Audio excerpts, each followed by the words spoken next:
Hello,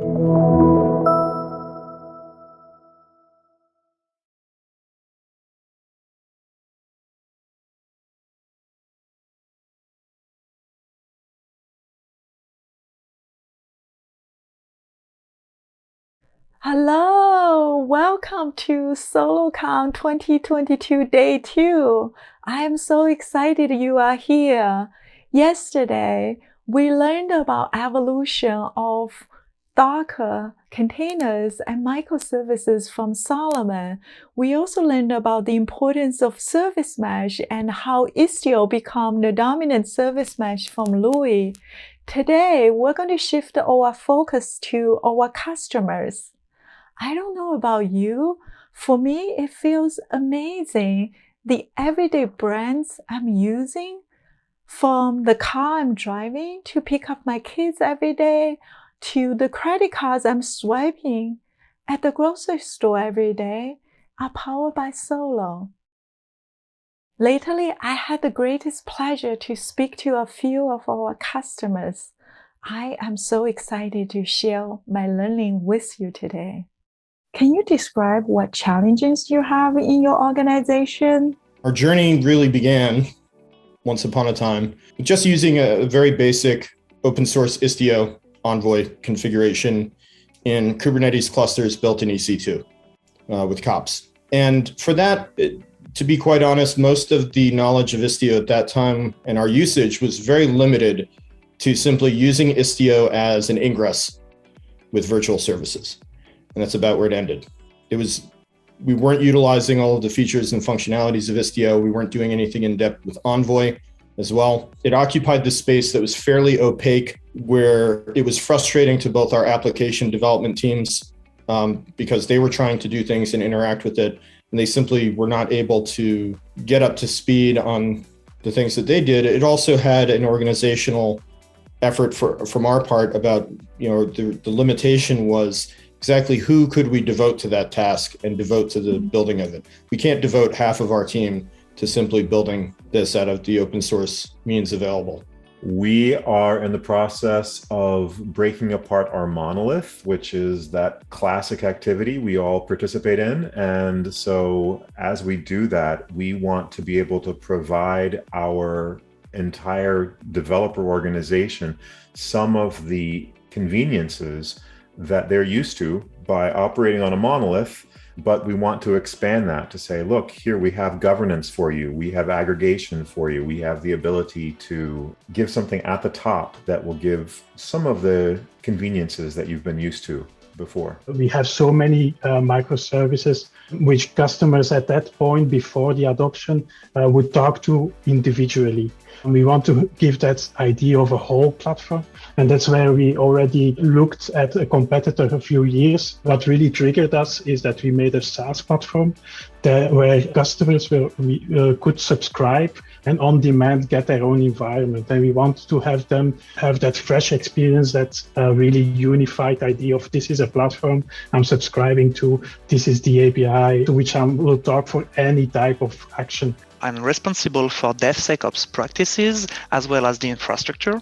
So my role is to ensure that we are providing to our end customers and to the developers contributing on the platform the right level of information, the guidance, and also the best practices to ensure that their product or the component they are developing are secured, are available, and are working as intended with the right ability to debug and trace and logs. So our challenges were multiple, from cybersecurity to developer experience topic. We are building actually a platform where multiple teams can contribute to developing UI, backend processing, or API components to be hosted and served by the platform.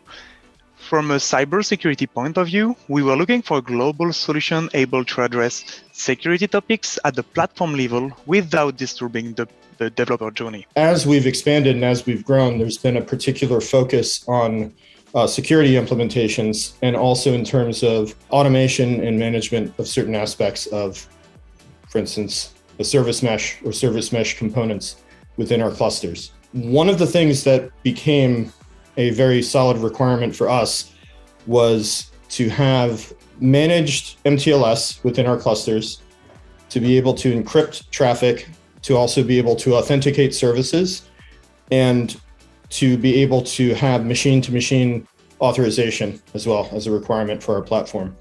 Many companies still rely upon password-based credentials for basic authorization, and we wanted to move away from that.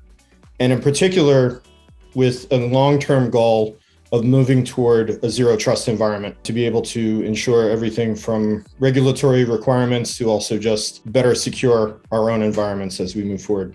So Ori is an open source company building out a planet scale network infrastructure. So we're building a 15 to 20 region global network. We're cloud neutral, Kubernetes neutral, or Kubernetes native. And of course, we use the Ori open source tools. And as we develop this network, one of our challenges is figuring out pricing. And basically, we charge our customers not on the number of IDs or monthly average users, but we do that on the basis of traffic. So we need a sophisticated, professional grade solution to really manage our traffic and meter it especially. I think with some of the challenges we faced on the organizational side is who do you have on your end to be able to support you moving toward that? In many ways, this is a very new and very highly advanced technologies that we're working with. And you don't often find either the depth of knowledge or the specific domain knowledge available within your organization to sort of go it alone and build out your own services and your own systems. Or if you do, it takes a lot of time and a lot of effort, a lot of, sort of missteps. And it's a very steep learning curve in many ways. Thanks, Lin, and to our amazing customers for walking us through the use cases and challenges they were facing during their digital transformation journey. Hello, everyone. I'm Neeraj Poddar, Head of Engineering here at Solo. Welcome to SoloCon. I'm really excited to be here and talk to you about the Glue Mesh product and the enhancements and features we have added by listening and learning from our customers. We launched Glue Mesh beta in December of 2020 with a host of enterprise capabilities on open source Istio, like single pane of glass for visibility and simplified traffic management for services deployed across different clusters. We also added a way to extend your mesh functionality using WebAssembly modules. Our aim was to understand the advanced use cases our customers can solve using our product, at the same time understand the challenges and limitations they might be hitting into as they onboard a large number of applications team onto the platform at scale. As we interacted and worked with our customers, there were three key challenges or requirements that emerged. First one is around multi-tenancy. Our customers wanted to have strong isolation guarantees for configuration and traffic routing within and across tenants. Basically, a configuration applied for one tenant should not affect another tenant. And at the same time, by default, only services within a particular tenant can talk to each other. A second key requirement that emerged was around an application-centric approach to configuration, APIs, and architecture, instead of having clusters being one of the major principles of configuration. Basically, as our customers' environments scale and they added more clusters, they did not want to go and change any of the Glue Mesh resources. Rather, they wanted to have more dynamic approach and think about it in terms of applications. Lastly, and most importantly, they wanted to have fine-grained policies which allowed them to have policies mapped to various personas like platform admins, application owners, and operators, and use the Kubernetes primitives to apply access control for them. In order to meet these requirements, we had to make some foundational changes to our product and take a fresh perspective and look at our APIs and architecture. So today, I'm really excited on behalf of the entire Solo organization to announce Glue Mesh 2.0 product, which was specifically designed to meet these use cases and solve the challenges for our customers. So let me quickly go over how we do that. First, we have added the concept of workspaces, which are the building block for multi-tenancy in our new product. Workspaces are a logical boundary that you define for a team or an application.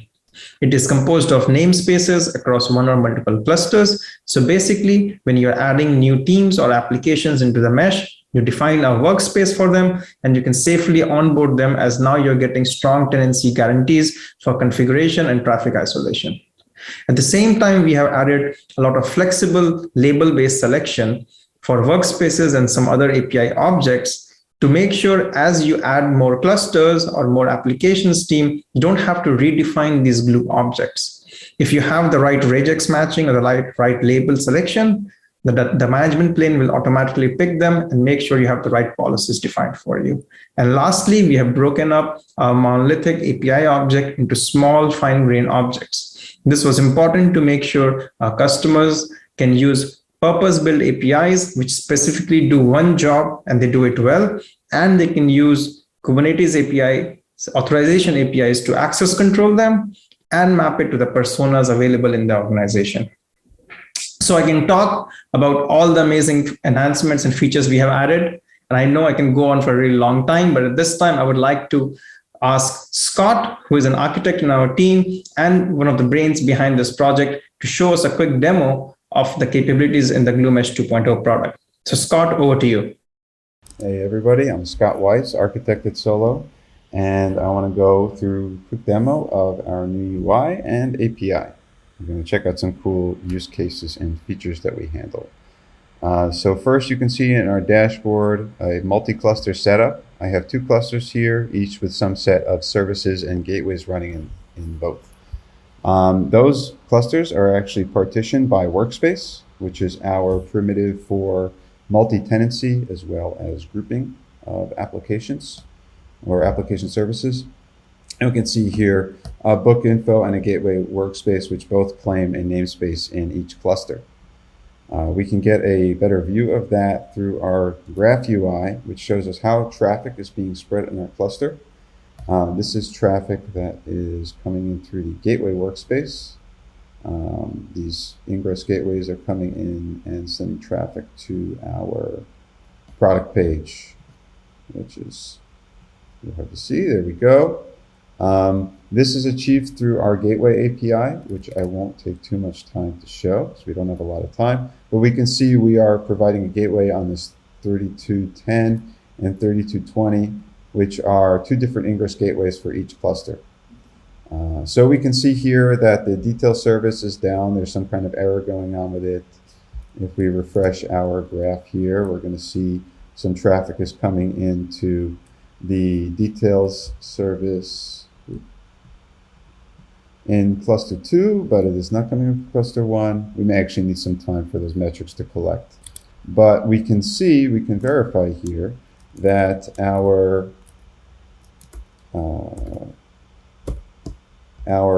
pods in cluster 2 are details as in a crash loop. So that means the traffic cannot go there. We can repair the situation by using something called a virtual destination.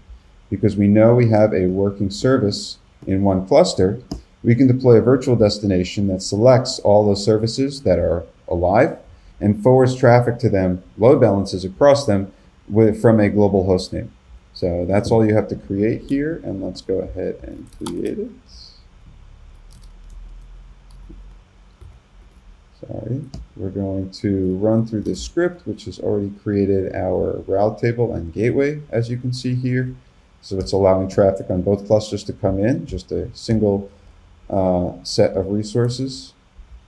And we are going to apply, yes, we're going to create our details destination, and now we're also going to create a route table to shift traffic from the internal kubedns name to the virtual destination host name. So we're just going to apply that to our cluster. Now going back, we check out our failing book info application. We may need a few tries here. Ah, yeah, there it is. I was just kidding. They were testing me.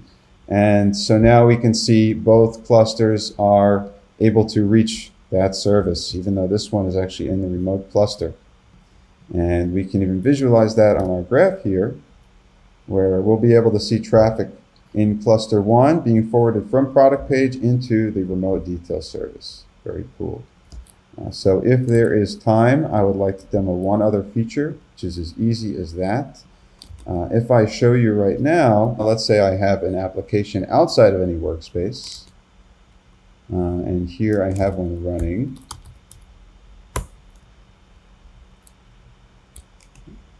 We can see that this, sorry, let's exec into it.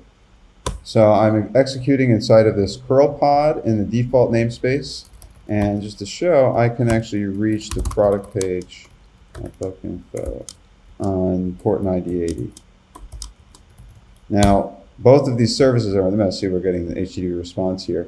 Both of these services are in the mesh. However, this one is not given any kind of explicit permission to talk to it. So what we're going to do is we are going to update the setting here on our workspace to enable something called service isolation, which is basically going to prevent services outside of our workspace to talking services inside the workspace without explicit permission. So let's run our script, apply those, and now when we perform that curl, a moment here. Yes, here it is. We're getting RBAC denied from the server. And that's just happening automatically because this service is outside of the workspace. So those are just two features. I hope that demonstrates how powerful and yet simple our new API is intended to be. There's a lot more to it, but I will leave that to the rest of the folks. Thank you guys for listening.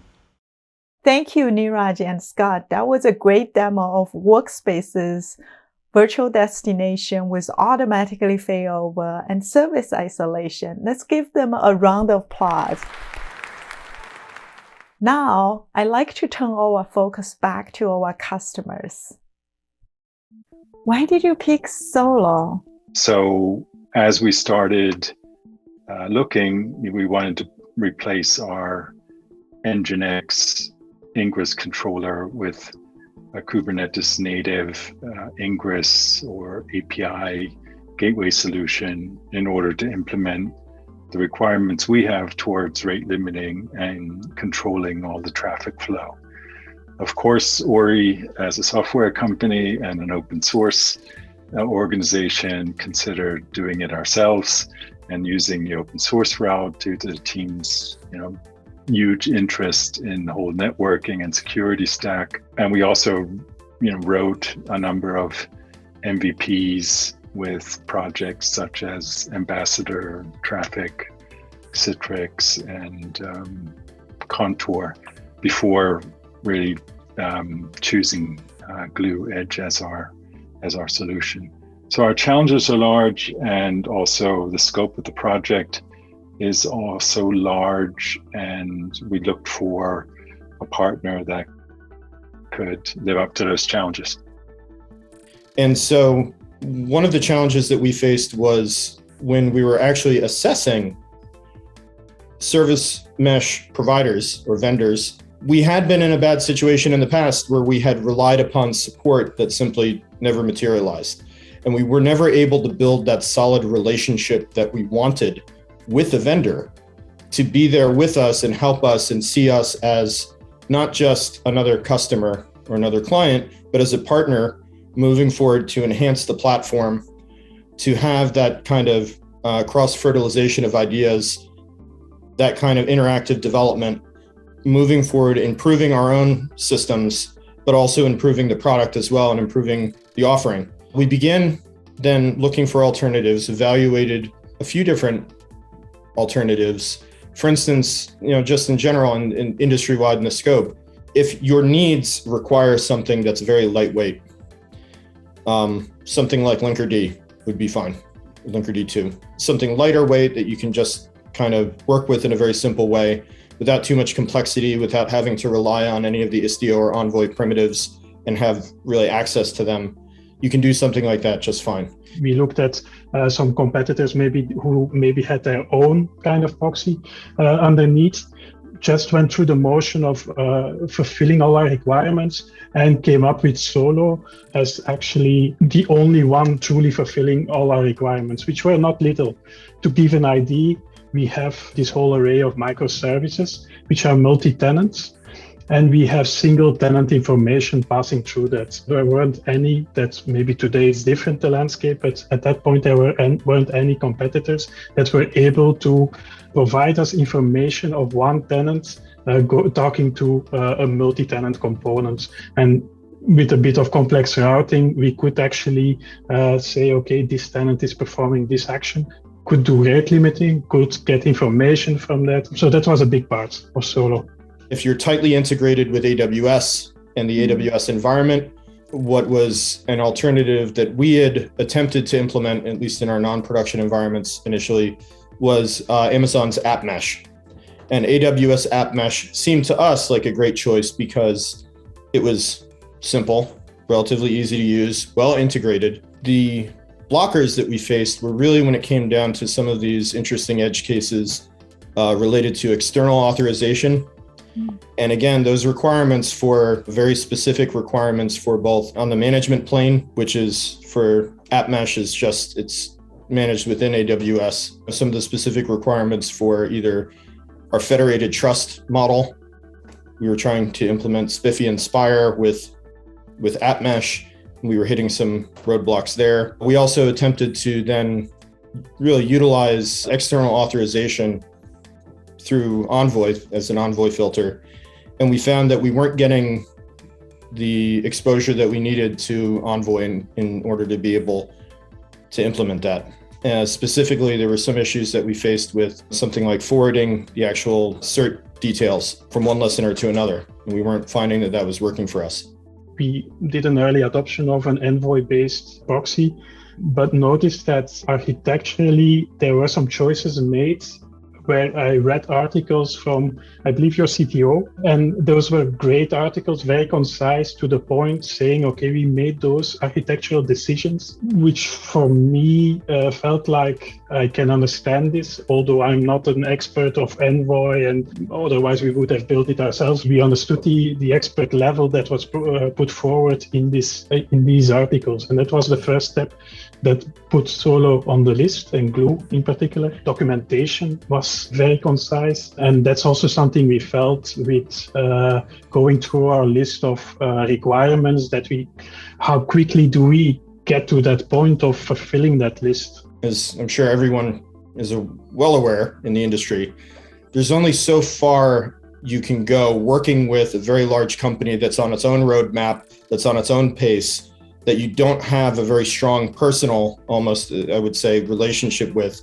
As a smaller company or even a mid-sized company, it's difficult to really have that kind of strong relationship with the vendor that's just so massive and they do things on such a large scale. They're not able to adjust to a lot of the cases or even feature requests or other things like that might be brought up. And so when evaluating an alternative then from App Mesh as a pivot, we went back to some of the alternatives with App Mesh, like Linkerd 2, again in a lighter weight sense.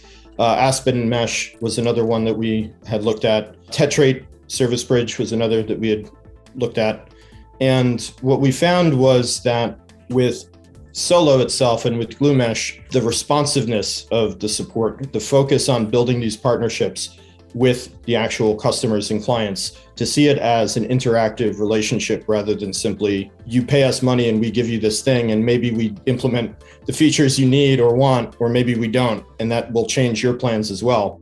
We picked Solo because we were looking for an Envoy-based solution because we believe that's the future. I think that's you have something to do with that future. So we think that is really where we should be looking for a lot of these tooling. So we did look at other options. We looked at all of the Envoy tools, some of the other leading tools, and we ended up deciding that Glue was going to be the one that best fit our needs. We felt that the team that you had in particular was the strongest team that we worked with. We were really impressed with the knowledge that you all had and the experience that you brought to what we needed. Solo, I think it was generally hands down, the best support for our requirements for rate limiting across multiple clusters. And in general, we like the architecture of Glue. We like the product maturity level. We like the easiness of configuration and the whole management plane. We like the support for dynamic rate limiting configuration. That's very important for us. Frankly, we like the sales team. I know that's unusual to say.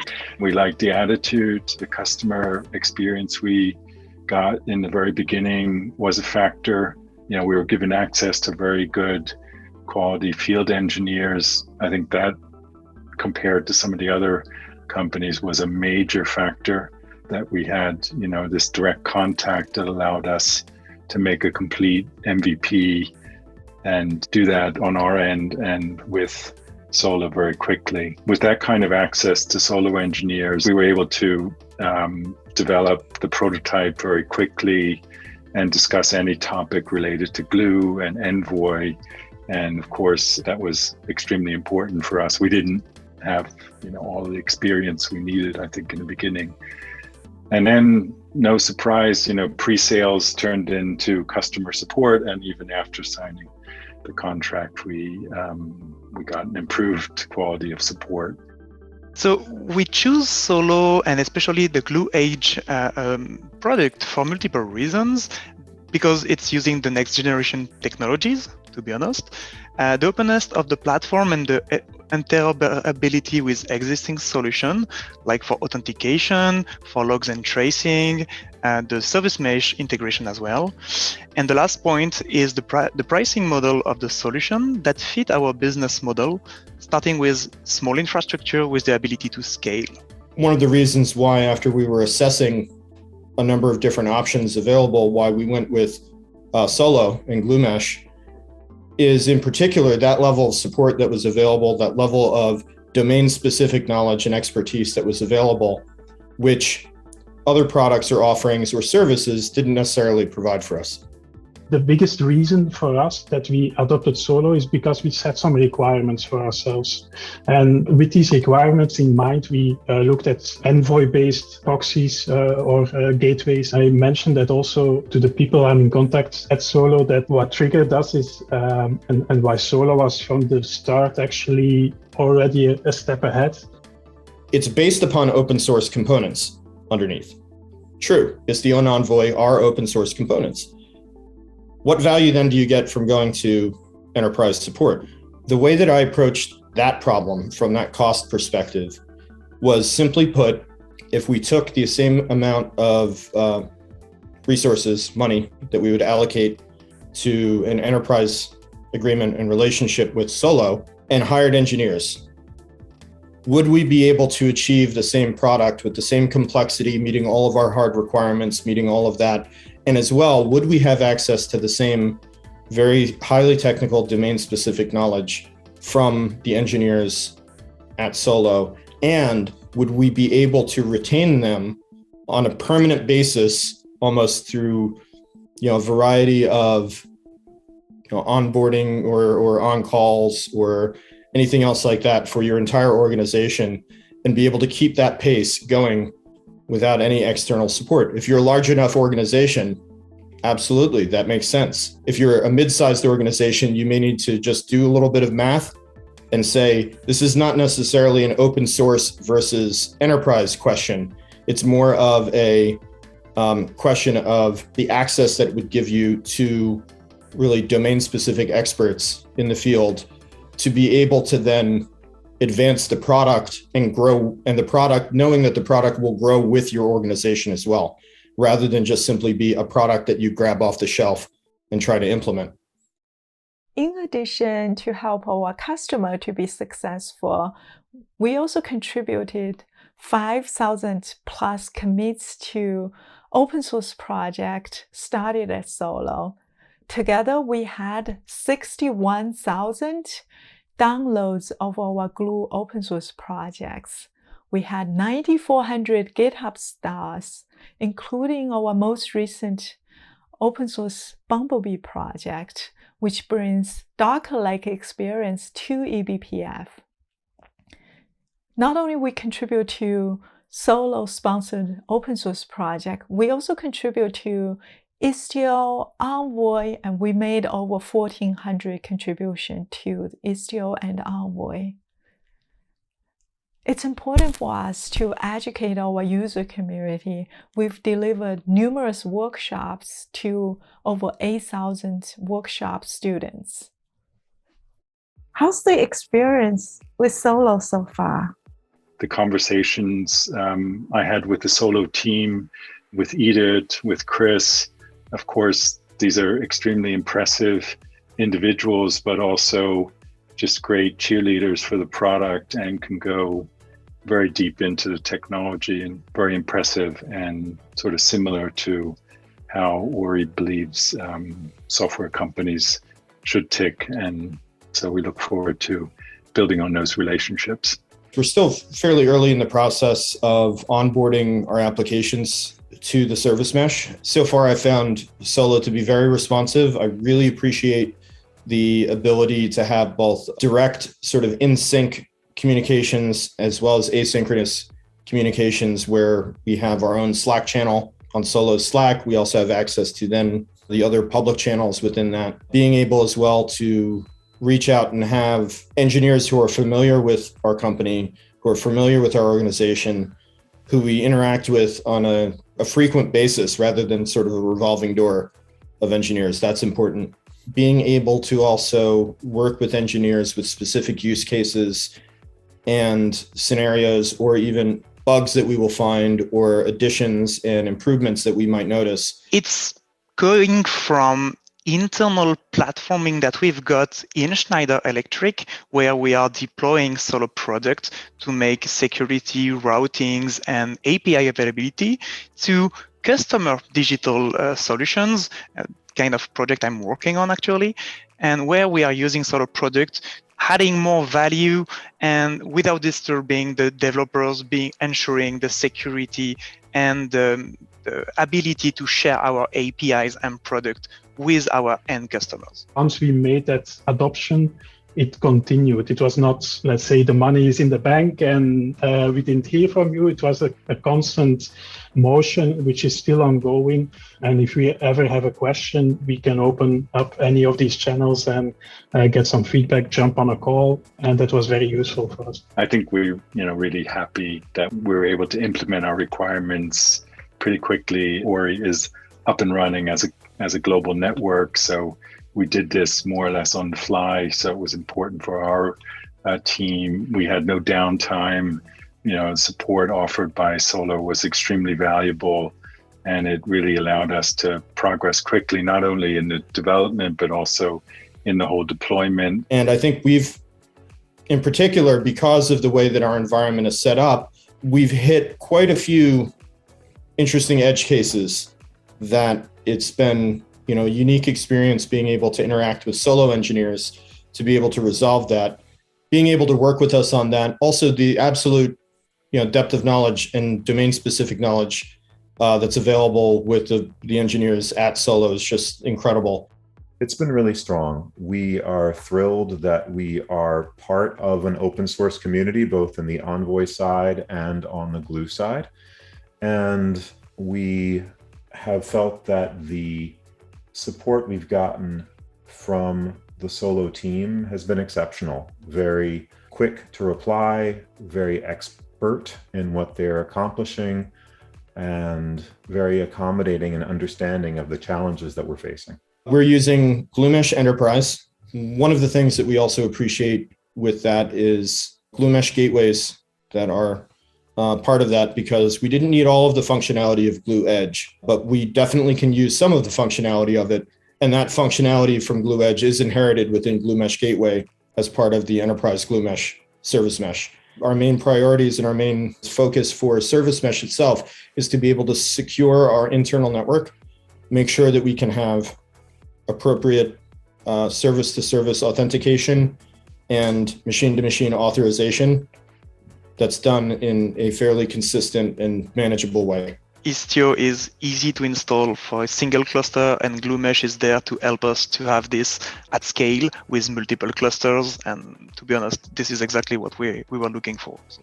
We've had great support for the global rate limiting requirements that we have. I believe that that's a real differentiator in how Glue and Solo put that together. As an example, we have support rate limits per host. We can go to different tenants or endpoints or paths, and those are also shared between clusters. So that gives us a lot of flexibility. It simplifies the way we set up our sort of proxy infrastructure because it doesn't require us to do that in multiple places. So that's also very good. The rate limiting support for persistence is very important for us as we scale clusters and deploy Kubernetes in a larger way. There are points that make it extremely beneficial to work with Solo, and especially with Glue in this particular type of network deployment. So I think that's a good summary of our experience so far. Oh, so far we really enjoy working with the Solo team and their product. From the sales team to the technical engineers, we are supported by skilled person with the ability to be guided and to take some decision. A fun fact is that we started an evaluation with a POC with Solo product, and now we are on a trend where most of our big digital projects are getting Solo product in. So it means that so far we are much more than enjoying the product. Overall, it's been a very positive experience so far. Very responsive team at Solo. I'm looking forward to continuing to work with Solo. Thinking of it again as building our own organization in kind of a symbiotic way with the service mesh as a platform, and seeing where it can go from that. So I'm excited, and it's been a very healthy and functional relationship. You value each one of your customers as a partner, and I think that's where the difference comes across. Keep doing what you are doing. I'm looking forward also to the future. We talked already that we wanted to adopt or look into service mesh and the advantages of service mesh. We're currently really focused on the Edge API gateway, but we're also looking into eBPF, Istio, and in that story, I already feel that Solo will bring us again some answers to questions we have. So that's always nice. I deeply appreciate the fact that Solo is willing to see the value in smaller, more dynamic companies, leaner companies that are out there doing really amazing things and really trying to push the envelope, rather than just saying, well, we're just going to focus our entire model on courting these larger agencies or organizations. So far, we're very happy with the decision. Thank you all for joining us today on this keynote. We have an action-packed agenda lined up for you with exciting sessions and workshops, so see you all there. I also look forward to continued engagement with you all on our community Slack, GitHub, and the various events and workshops we have planned throughout the year. And more importantly, see you all next year at SoloCon 2023. Thank you.